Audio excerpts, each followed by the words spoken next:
এই মুহূর্তে রয়েছে ইটালির আরেকটা শহর ভ্যানিস।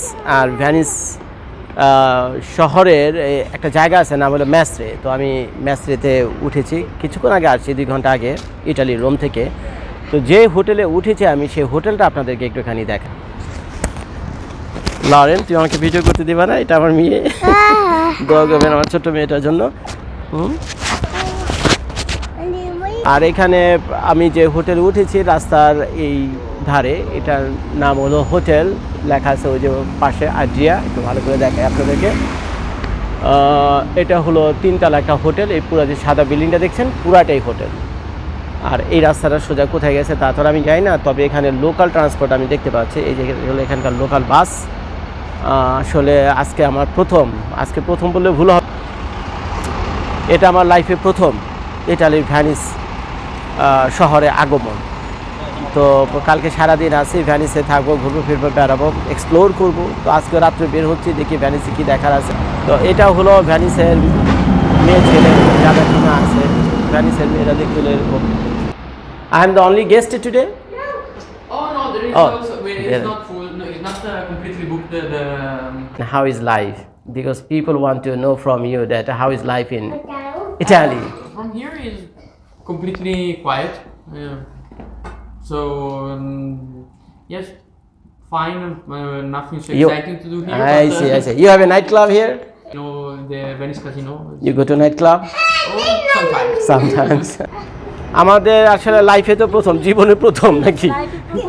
জীবনে প্রথম ভ্যানিস শহরে এই প্রথম পাড়া দিলাম নাকি? শেষ কিনা এটা বলতে পারবো না, তবে আসছি তো। পোলাপান বড় হলো, বিয়ে শাদীর পর ওরা জামাই জনরা যদি আঙ্গ পুরোপুরি নিয়ে আসে নাকি, সেটা ভিন্ন কাহিনী। তো এখন আমরা কি রাতে এক্সপ্লোর করতে বেরিয়েছি, আমরা অনেক হাঁটাহাঁটি করবো আজকে নাকি? খুব মজা হবে।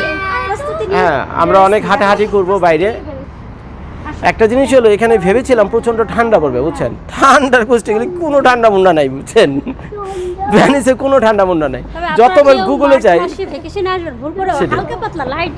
সেটাই, গুগলে যখনই যাই গিয়ে দেখি এখানে টেম্পারেচার বলে দেখা যাচ্ছে 10 ডিগ্রি 12 ডিগ্রি, বুঝছেন? 10 ডিগ্রি 12 ডিগ্রি 15 ডিগ্রি। এটা কি 10 ডিগ্রি 12 ডিগ্রি 15 ডিগ্রি টেম্পারেচার নাকি? ওই চরম ঠান্ডা হওয়ার কথা।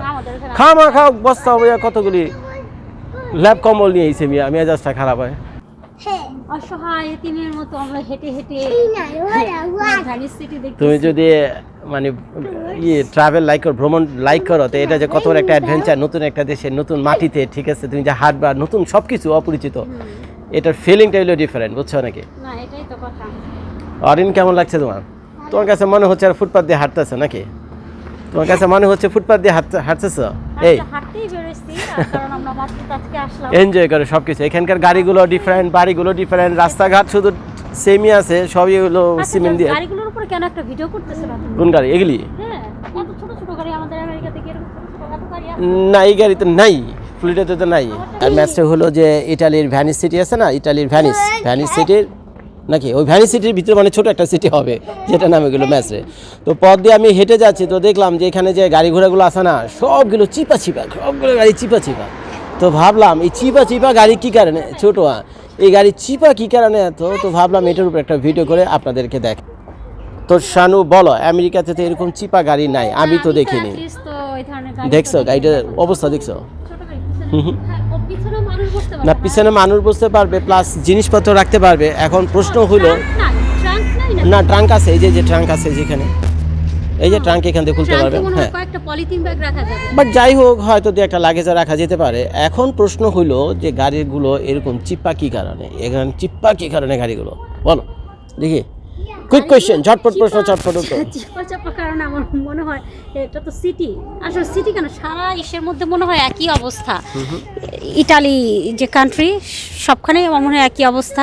কারণ এমন না যে একই অবস্থা, কিন্তু সিটির বাইরে ভিলেজ এরকম হওয়ার কথা না, কিন্তু গাড়ি যেহেতু আছে তো সিটি ভিলেজ সেমই হবে। সিটির জন্য একরকম গাড়ি, ভিলেজের জন্য একরকম গাড়ি, এটা তো হয় না, সেটাই তো।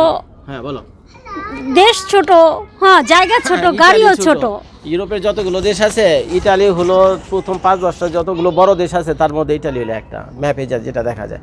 তো যাই হোক, আপনাদের শানু ভাবি ভালো করে এটা অ্যান্সার করতে পারেনি। এর প্রধান কাহিনী হলো এই যে ম্যাস্ট্রে সিটিটা রয়েছে, প্লাস ইটালি যে বড় বড় সিটিগুলো রয়েছে, সেখানে এত কনজেস্টেড, এত গাড়ি ঘোড়া যা বলার মতো না, এবং এত মানুষ আর বাড়ি ঘর যা বলার মতো না।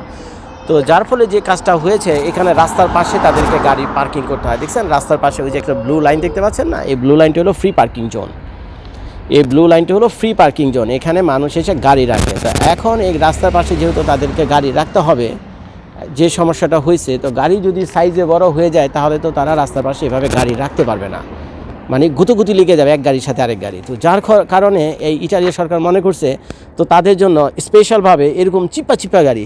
এবং এটা কি গাড়ি, এটা কি, এটা ফোর্ড গাড়ি। আচ্ছা ভাই ভালো কথা, এটা আমেরিকার ফোর্ড গাড়ি।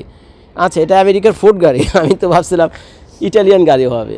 তো মনে হয় আমেরিকান ফোর্ড গাড়ির স্পেশালভাবে ইটালিয়ান সরকার অর্ডার দিয়েছে যে তোমরা আমার জন্য কয়েক লাখ গাড়ি বানাও, নাকি চিপা চিপা গাড়ি বানাও কয়েক লাখ।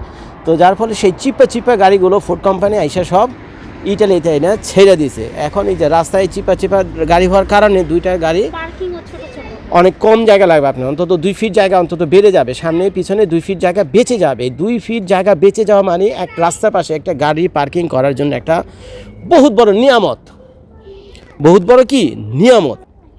একটা গাড়ি যদি ছোট বানায়, পিছন থেকে 1 ফিট ছোট আর সামনে থেকে 1 ফিট ছোট, তাহলে 2 ফিট ছোটোর কারণে সেই গাড়িটা হলো সেই সিটির জন্য, বিশেষ করে যখন গাড়িটা পার্কিং করতে যান, একটা বিশেষ বড় নিয়ামত। তো এই পার্কিংয়ের কথা চিন্তা কইরা তারা এই গাড়িগুলোকে এরকম চিপা চিপা গাড়ি বানাইছে। তো যাই হোক, ভিডিওটা দেখার জন্য সবাইকে ধন্যবাদ। এখন রওনা হয়েছে, সামনে একটা রেস্টুরেন্ট আছে, হালিম খাওয়াইতে মন চাইছে আপনাদের ভাবি, তো এখন আপনাদের ভাবিরে হালিম খাওয়াইতে নিয়ে যেতেছে।